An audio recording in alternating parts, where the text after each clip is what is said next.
ITBP ने 32 vacancies पर 2 recruitment निकाल के अपना काम पूरा कर दिया है। जी हाँ, आपको पता ही होगा, एक सब इंस्पेक्टर की आई थी 17 वैकेंसी और परसों एक नोटिस आया इंस्पेक्टर हिंदी ट्रांसलेटर का, उसकी 15 वैकेंसी है। लेकिन अब बात आती है, एक बहुत बड़ा धमाका होने वाला है हिंदी के फील्ड में, और ये धमाका करेगा सीआरपीएफ। कब करेगा कुछ कह नहीं सकते। 2020 में इन्होंने रिक्रूटमेंट रूल निकाले थे, उसके बाद 22 में निकाले, और 22 वाले अब 24 में इन्होंने रिवाइज कर दिए हैं। तो यहाँ पे हम बात करते हैं इंस्पेक्टर हिंदी ट्रांसलेटर की। तो ये कह रहे हैं ये जो पोस्ट है वो प्रमोशन के थ्रू भरी जाएगी। अगर प्रमोशन के थ्रू ये फिल नहीं होती है वैकेंसी, तो ये डेप्यूटेशन या एब्जॉर्प्शन बेसिस पे लिए जाएंगे। आगे इन्होंने ऐसी कुछ एलिजिबिलिटी बताई हुई है, अगर उसमें भी नहीं होते हैं तो ये फिर आगे कहते हैं मेडिकल कैटेगरी शेप 1, और फिर आता है डिपार्टमेंटल कैंडिडेट्स को भी इसमें लिया जाएगा जो एलिजिबल होंगे। उसके बाद में फिर ये आता है जून 2024 का, ये है government of India ministry of home affairs का एक नोटिफिकेशन।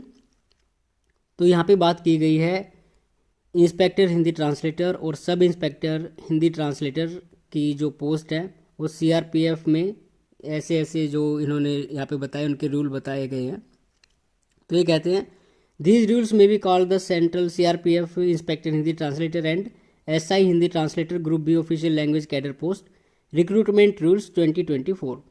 और आगे कहते हैं कि जब गैजेट में इनको प्रकाशित किया जाएगा तभी ये लागू हो जाएंगे। आगे और भी कई सारी चीज़ें हैं, तो अब ये देख लेते हैं हम इनका जो ब्रीफ में बताया है इन्होंने। तो यहाँ पे देखिए इंस्पेक्टर हिंदी ट्रांसलेटर की टोटल 66 पोस्ट सैंक्शन है। इनमें से कितनी वैकेंसी है ये कह नहीं सकते, शायद ये नई पोस्ट सृजित की गई है, सैंक्शन हुई है, तो हो सकता है कि सारी वैकेंसी ही हों। तो ये 2022 के अकॉर्डिंग है, subject to variation depend on workload. तो 66 यहाँ पे पोस्ट है, पे लेवल 7 है। और इसका जो सिलेक्शन है ना इंस्पेक्टर का, जैसे आईटीबीपी ने अपने डायरेक्ट रिक्रूटमेंट बेसिस पे ले लिया, लेकिन ये ऐसा नहीं कह रहे हैं। पॉइंट नंबर कॉलम नंबर 10 में देखिए, ये कह रहे हैं by promotion failing which by deputation और एब्जॉर्प्शन। मतलब प्रमोशन से होंगे, अगर प्रमोशन पे कुछ लोग इनको एलिजिबल नहीं पाते हैं तो फिर ये डेप्यूटेशन या एब्जॉर्प्शन बेसिस पे लेंगे। और प्रमोशन के लिए एलिजिबिलिटी ये है कि सब इंस्पेक्टर हो सीआरपीएफ में लेवल 6 की जॉब में, और उसको कम से कम 5 साल हो गए हो रेगुलर सर्विस करते हुए, उसका ही प्रमोशन यहाँ पे होगा। और डेप्यूटेशन की बात की जाए तो इसकी वैकेंसी आती रहती है। तो ये होती है from amongst combatised ministerial staff of CRPF, या फिर सेंट्रल या यूनियन टेरिटरीज या state police organisation holding analogous post on regular basis, या तो इसके समतुल्य कोई पोस्ट हो जो लेवल 7 में काम कर रहे हो, या फिर 6 साल की सर्विस हो, 5 साल उसको लेवल 6 की सर्विस हो और 5 साल उसको कम से कम उसमें हो गए हो रेगुलरली।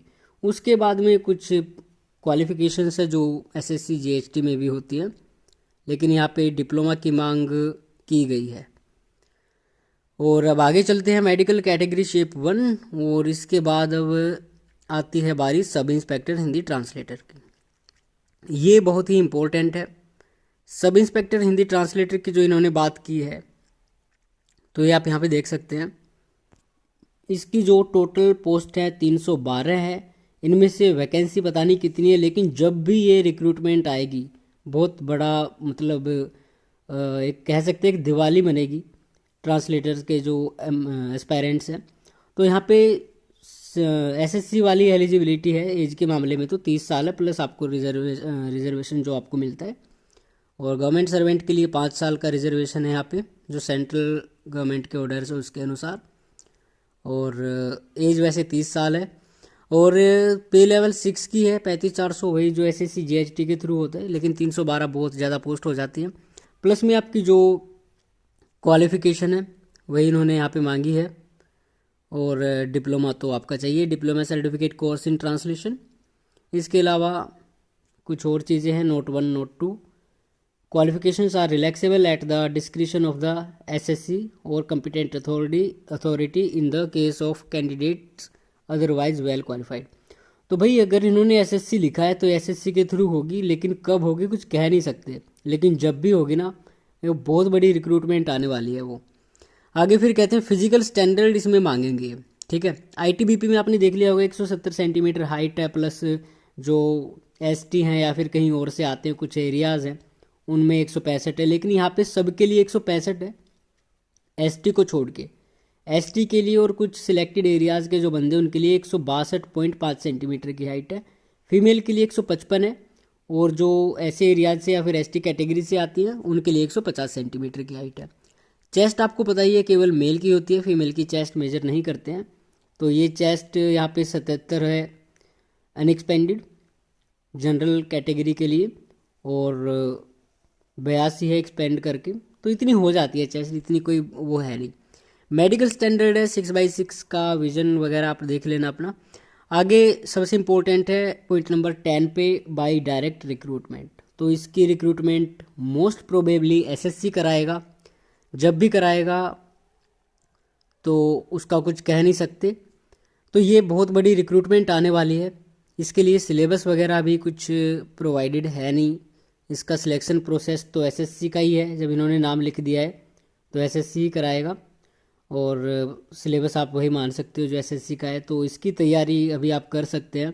2024 जून में इन्होंने निकाल दिया है, तो उम्मीद है 2025 वाली जीएचटी में तो पक्का आ जाना चाहिए, नहीं तो 24 में शायद हो सकता है ऐड कर दे, लेकिन कुछ कहा नहीं जा सकता क्या कुछ होने वाला है।